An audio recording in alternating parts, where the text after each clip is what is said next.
The Meat Eaters by Jeff McMahan, published online by the New York Times, September 19, 2010. Viewed from a distance, the natural world often presents a vista of sublime, majestic placidity. Yet beneath the foliage and hidden from the distant eye, a vast, unceasing slaughter rages. Wherever there is animal life, predators are stalking, chasing, capturing, killing, and devouring their prey. Agonized suffering and violent death are ubiquitous and continuous. This hidden carnage provided one ground for the philosophical pessimism of Schopenhauer, who contended that one simple test of the claim that the pleasure in the world outweighs the pain is to compare the feelings of an animal that is devouring another with those of the animal being devoured. The continuous, incalculable suffering of animals is also an important though largely neglected element in the traditional theological problem of evil, the problem of reconciling the existence of evil with the existence of a benevolent, omnipotent God. The suffering of animals is particularly challenging because it is not amenable to the familiar palliative explanations of human suffering. Animals are assumed not to have free will, and thus to be unable either to choose evil or deserve to suffer it. Neither are they assumed to have immortal souls. Hence, there can be no expectation that they will be compensated for their suffering in a celestial afterlife.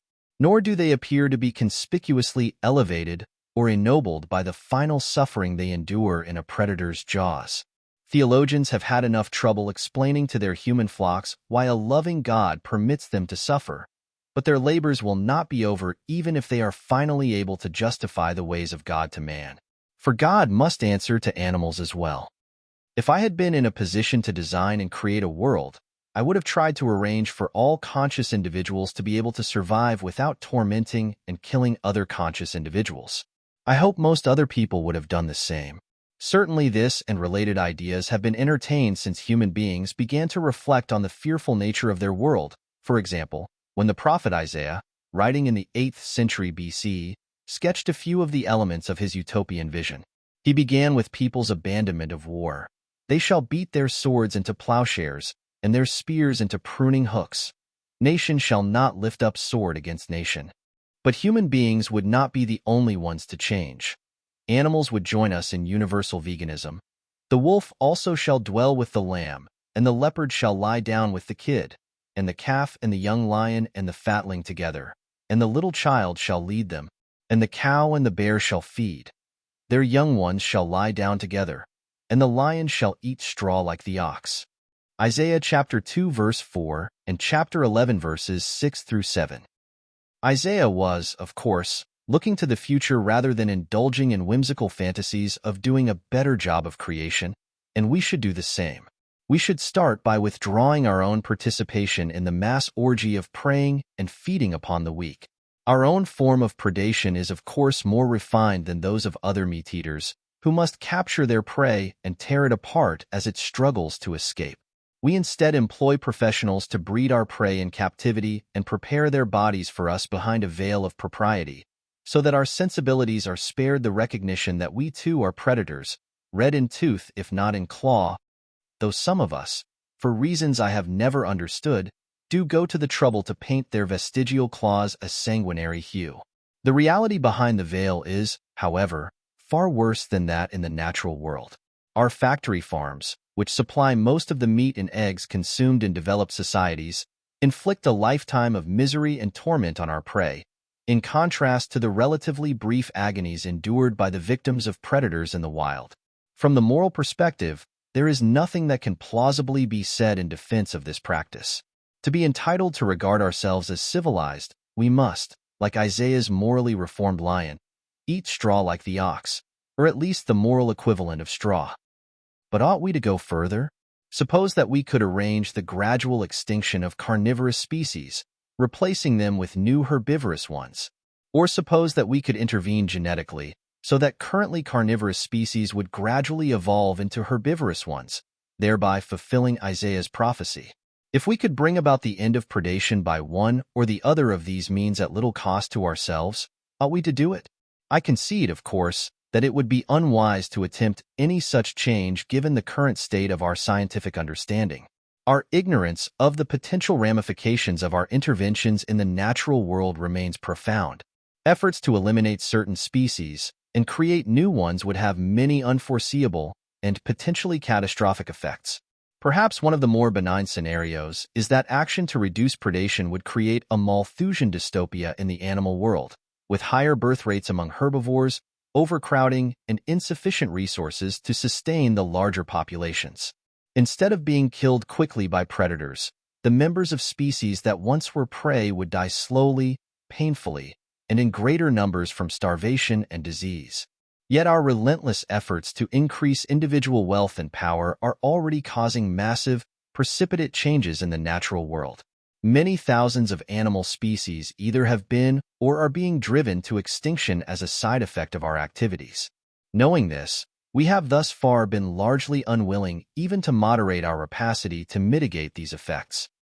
If, however, we were to become more amenable to exercising restraint, it is conceivable that we could do so in a selective manner, favoring the survival of some species over others. The question might then arise whether to modify our activities in ways that would favor the survival of herbivorous rather than carnivorous species. At a minimum, we ought to be clear in advance about the values that should guide such choices if they ever arise, or if our scientific knowledge ever advances to a point at which we could seek to eliminate, alter, or replace certain species with a high degree of confidence in our predictions about the short and long-term effects of our action. Rather than continuing to collide with the natural world with reckless indifference, we should prepare ourselves now to be able to act wisely and deliberately when the range of our choices eventually expands. The suggestion that we consider whether and how we might exercise control over the prospects of different animal species, perhaps eventually selecting some for extinction and others for survival in accordance with our moral values, will undoubtedly strike most people as an instance of potentially tragic hubris, presumptuousness on a cosmic scale. The accusation most likely to be heard is that we would be playing God, impiously usurping prerogatives that belong to the deity alone. This has been a familiar refrain in the many instances in which devotees of one religion or another have sought to obstruct attempts to mitigate human suffering by, for example, introducing new medicines or medical practices, permitting and even facilitating suicide, legalizing a constrained practice of euthanasia, and so on. So it would be surprising if this same claim were not brought into service in opposition to the reduction of suffering among animals as well. Yet there are at least two good replies to it. One is that it singles out deliberate, morally motivated action for special condemnation, while implicitly sanctioning morally neutral action that foreseeably has the same effects as long as those effects are not intended.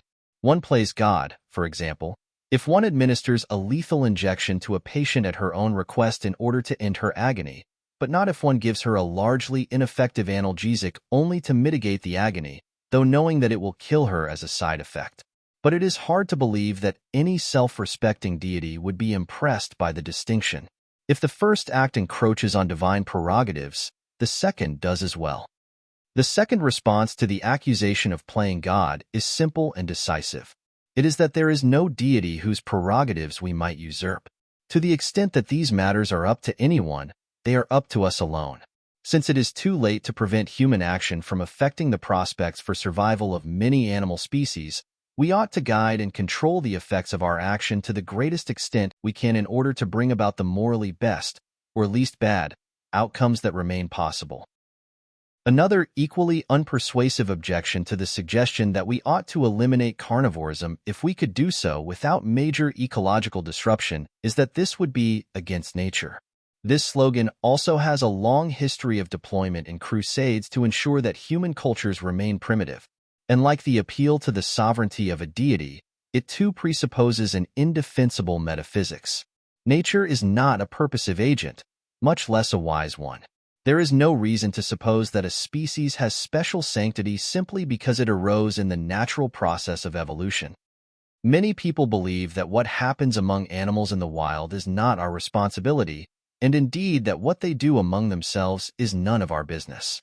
They have their own forms of life, quite different from our own, and we have no right to intrude upon them or to impose our anthropocentric values on them. There is an element of truth in this view, which is that our moral reason to prevent harm for which we would not be responsible is weaker than our reason not to cause harm. Our primary duty with respect to animals is therefore to stop tormenting and killing them as a means of satisfying our desire to taste certain flavors or to decorate our bodies in certain ways. But if suffering is bad for animals when we cause it, it is also bad for them when other animals cause it. That suffering is bad for those who experience it is not a human prejudice, nor is an effort to prevent wild animals from suffering a moralistic attempt to police the behavior of other animals. Even if we are not morally required to prevent suffering among animals in the wild for which we are not responsible, we do have a moral reason to prevent it, just as we have a general moral reason to prevent suffering among human beings that is independent both of the cause of the suffering and of our relation to the victims. The main constraint on the permissibility of acting on our reason to prevent suffering is that our action should not cause bad effects that would be worse than those we could prevent. That is the central issue raised by whether we ought to try to eliminate carnivorism. Because the elimination of carnivorism would require the extinction of carnivorous species, or at least their radical genetic alteration, which might be equivalent or tantamount to extinction, it might well be that the losses in value would outweigh any putative gains. Not only are most or all animal species of some instrumental value, but it is also arguable that all species have intrinsic value. As Ronald Dworkin has observed, we tend to treat distinct animal species, though not individual animals, as sacred. We think it very important and worth a considerable economic expense to protect endangered species from destruction. When Dworkin says that animal species are sacred, he means that their existence is good in a way that need not be good for anyone. Nor is it good in the sense that it would be better if there were more species, so that we would have reason to create new ones if we could. Few people, he notes, believe the world would be worse if there had always been fewer species of birds, and few would think it important to engineer new bird species if that were possible. What we believe important is not that there be any particular number of species, but that a species that now exists not be extinguished by us.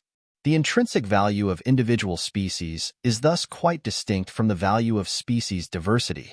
It also seems to follow from Dworkin's claims that the loss involved in the extinction of an existing species cannot be compensated for, either fully or perhaps even partially, by the coming into existence of a new species. The basic issue, then, seems to be a conflict between values, prevention of suffering and preservation of animal species. It is relatively uncontroversial that suffering is intrinsically bad for those who experience it, even if occasionally it is also instrumentally good for them, as when it has the purifying, redemptive effects that Dostoevsky's characters so often crave. Nor is it controversial that the extinction of an animal species is normally instrumentally bad. It is bad for the individual members who die and bad for other individuals and species that depended on the existence of the species for their own well-being or survival. Yet the extinction of an animal species is not necessarily bad for its individual members. To indulge in science fiction, suppose that a chemical might be introduced into their food supply that would induce sterility but also extend their longevity. And the extinction of a carnivorous species could be instrumentally good for all those animals that would otherwise have been its prey. That simple fact is precisely what prompts the question whether it would be good if carnivorous species were to become extinct. The conflict, therefore, must be between preventing suffering and respecting the alleged sacredness, or, as I would phrase it, the impersonal value of carnivorous species. Again, the claim that suffering is bad for those who experience it and thus ought in general to be prevented when possible cannot be seriously doubted. Yet the idea that individual animal species have value in themselves is less obvious. What, after all, are species? According to Darwin, they are merely artificial combinations made for convenience. They are collections of individuals distinguished by biologists that shade into one another over time and sometimes blur together even among contemporaneous individuals, as in the case of ring species. There are no universally agreed criteria for their individuation. In practice, the most commonly invoked criterion is the capacity for interbreeding. Yet this is well known to be imperfect and to entail intransitivities of classification when applied to ring species.